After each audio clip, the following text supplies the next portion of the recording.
Brand new video today, Upfront with Hannon. Of course, this is a RTE1 program, so we know it's going to be just filled with propaganda. The name of the video is Should Irish Still Be Compulsory in Schools? And of course, this is what the mainstream does. They want to erode culture. They want this globalist ideology to, impact the schools, this woke, left-wing, liberal, weirdo type of agenda, DEI agenda to come in and just destroy the schools.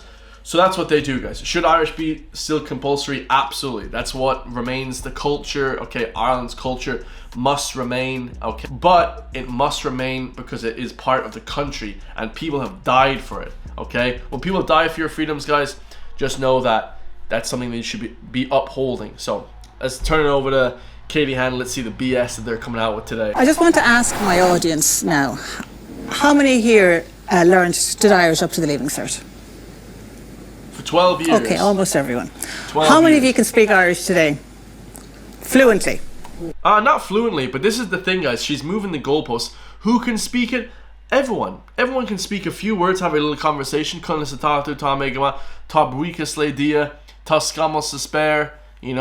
few words just to get by, just so you can flip and talk to your lads, the friends, Maybe you want to be saying things when there's West Brits around, maybe you want to be saying a few cúpla focal when there's the flipping MI5 around, the flipping spies. That's what they used it for, to free the country of Ireland. And these scumbags want to erode the culture. Which is a big question. Okay.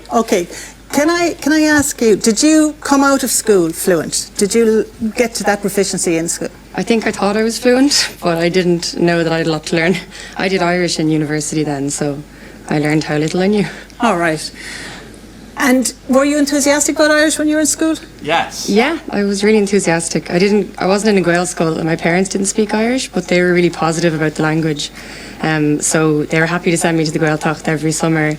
And since then, we were too broke to go to the Gaeltacht, even though it's in Galway. If you guys lived in the West, most people went to the Gaeltacht, but we were broke as hell. Broke as hell, lads. So I didn't go there, but I did, speak English with my best friend's dad, who was actually from the Aran Islands, and he flipping, he's a great lad. He'd be fishing out in the islands. The Irish language is great to learn, guys. It's something that keeps you Irish. It is something that keeps you Irish because, let's be honest, every country, Germany has the German language, France has French, Italy has this, Czechoslovakia has Czech Republic language, and Slovak. Every country has their own language, and as so do we. Is scríb normally? Bhí me scríb trí Gaeilge agus trí Verla. So Irish is part of my working life. Some of my closest relationships are through Irish. I'm one of those people who lives their life very closely with the Irish language. I've said it before, the good looking people of Ireland, the hot girls in Ireland. Hot girl! The beautiful people, they want to remain Irish. They love the Irish culture. They love a masculine man to sweep them off their feet. Okay? Whereas the weird, ugly, left-wing, nose ring, green hair, obese women, they don't want anything because they don't have anything that they can latch onto, and they don't like Irish culture. Let's be honest, lads. And a lot of people are like, Chris, you're not Irish. Okay, let's just relax. I love Irish culture. Okay, come on. Right. So anybody else fluent? You're not. I'm not fluent. Okay. But I think that there's a lot of people that are sentimental about the Irish language, and they should be obviously entitled to learn it, but as someone that's not, I don't think it should be forced on the rest of us. I know in my class for the Leaving Cert, it was very utilitarian. Your 6 best subjects are what counts. You drop it, you put it on the back burner. To be honest, I think most people can say honestly that they probably weren't bothered to learn it fully. I don't think it's a case of changing the curriculum, changing poetry to more oral classes. That lad is chatting absolute bollocks, lads. It should be compulsory? Neck exercises, so you don't get a pencil neck like this guy, guys. You want to have traps and your flipping neck. This guy, he's saying it shouldn't be compulsory. It absolutely should. If Spain is compulsory in Spain, and German is compulsory in Germany, and Russian is compulsory in Russia, it should be goddamn compulsory. You better learn that goddamn Irish language, you bollocks. Bollocks, trying to erode the culture. It's just that people know it's not as useful as, say, English to French students might be. I want to go to my panel now. It is useful if the flipping British are around and you can speak to the Irish lads so you keep the Britons and the foreigners away. If they're trying to steal your spuds and your potatoes, if you're trying to steal the turf, then you can keep the feckin', you know, redcoats away. Redcoats is what they are. Bollocks. And we've been joined by columnist Brenda Power Who's this and lad? Julian Span, General Secretary of Conor na Gaeilge. Brenda, you say we should scrap compulsory Irish. Oh, yeah, I say we should scrap compulsory Irish for the state exams. Yeah, absolutely. I don't know how anybody could contend that this way of teaching Irish and making it compulsory at junior cert and leaving cert level has been a success. If you measure the success of a language, which I think is a pretty reasonable way to go about it, by the ability of people to speak it, and that should be your objective after 13 or 14. Everyone can speak it. What's she talking about? Bollocks. This is the shit that we gotta put up with in Ireland. These left-wing globalists. You're not gonna win, globalists. How about that? Oh, man. And this is the shit, guys. It shouldn't be mandatory. Well, fucking, what other country? We all have the same shit. It shouldn't be compulsory.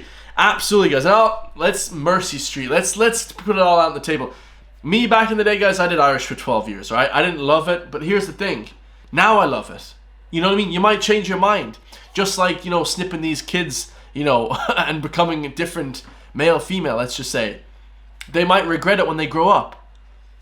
Guys, you do shit when you're young because your parents and the elders tell you, and they have smarter brains than you when you're flipping, you know, 12 years old. Now I love it. Now I can speak to the lads. What's the scale? Oh, boys, what's the scale? You know, it makes you feel like you love Ireland more, guys. Come on. Success of a language, which I think is a pretty reasonable way to go about it, by the ability of people to speak it, and that should be your objective after 13 or 14 years of tuition. I would say very few. I mean, I think this lady's example is pretty typical, that if you want to learn to speak Irish, you have to go outside of the school system. What? And that, by any metric, Katie, is a failure of the tuition of Irish. That's bullshit. If you guys want to get really good at maths, you had to go outside the school system. Every single person I know got grinds. I didn't get any grinds in secondary school. That's why I did shite in the Leaving Cert. I got like 300 points in the Leaving Cert. That's bollocks. But hey, fuck the Leaving Cert. I'm making money from the internet now. So, you know, it's not always necessary to be doing this shit, guys, but it's great to learn the language. Absolutely. Keep the Irish language. What sort of nonsense? Who is this lady? Complete nobodies. These are losers that they bring on TV. Bring me on this.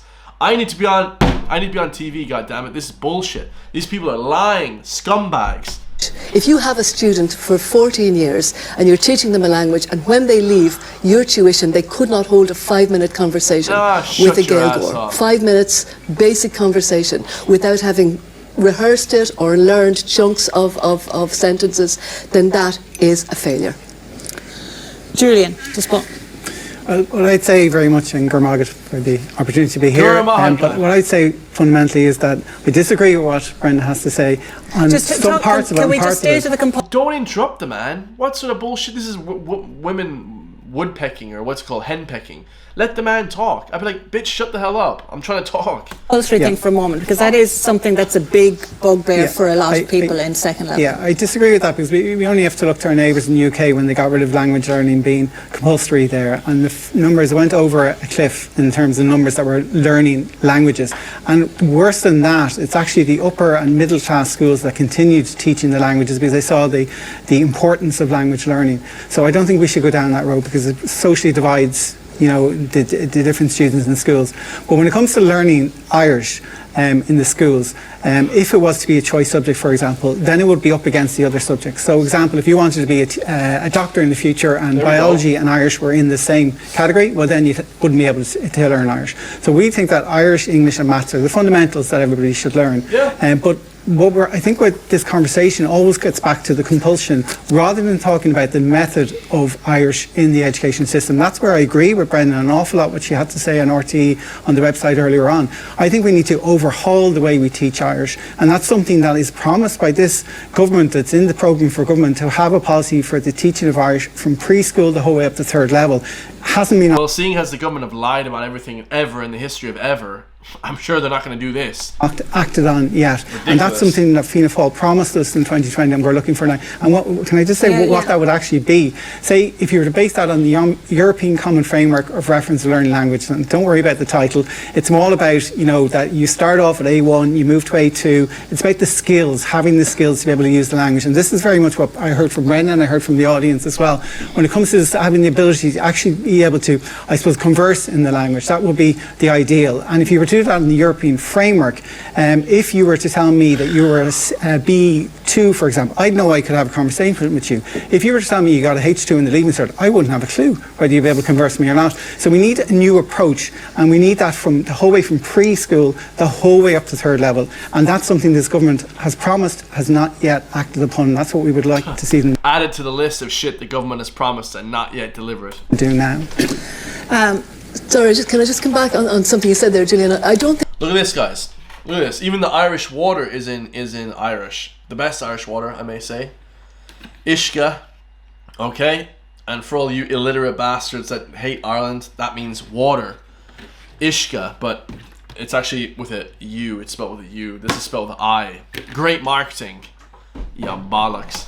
I think it's a fair comparison to make that comparison with the English system, whereby when languages cease to be compulsory, that people stop taking them. You're talking then about European languages, and yes, I accept completely that the better funded schools and the parents, the well-heeled parents, were inclined to send their children to French or German or whatever Spanish classes, because those languages are living, useful languages. You cannot Irish is a living, useful language, bitch. What the hell are you talking about? Make that comparison with Irish, because the reason people want exemptions and seek exemptions at the level that they do is because, unfortunately, they see no advantage to them. You hate Ireland. You're a scumbag. I'm out of here, guys. I love you all. If you want me to help push back against the mainstream and these globalists, okay, hit the like, comment underneath, hit the join button, become a member, and just know, we notice, okay? We notice what the hell's going on. They live, we notice. You understand, guys? We notice what the hell's going on. Let's hear this guy's rebuttal. Other thing we could do, for example, as well, is increase dramatically the amount of Irish medium education we have in this country. This is 100 years on from the foundation. Yeah, the only product of Irish media we have is flipping SpongeBob on TG Cahir and Kneecap. Kneecap with Mia Khalifa. The hell was that? I'm in Dublin now, guys. So there's gunshots ringing out. Dublin is flipping nuts. But yeah, they had TG Cahir, which is TG4, right? They had flipping SpongeBob growing up loads, or they had flipping iCarly and all that shit, okay? But recently, TG Cahir shared a photo with Kneecap and Mia Khalifa. These are all bullshit. I like SpongeBob, but Mia Khalifa and all this pornography bullshit, it's all bullshit, guys. We should be pushing the Irish language in mediums that people love. Music, you know, stuff like that, which Kneecap are okay, but I don't support Kneecap because they're just crazy. But, you know, different mediums that, you know, that we can get behind. Alright, that's it, guys. I'm gonna leave it right there. I love you all, like I said. Alright, tell me down below how much you hate these RT globalist pushers, and I'll see you in the next one, man. Peace.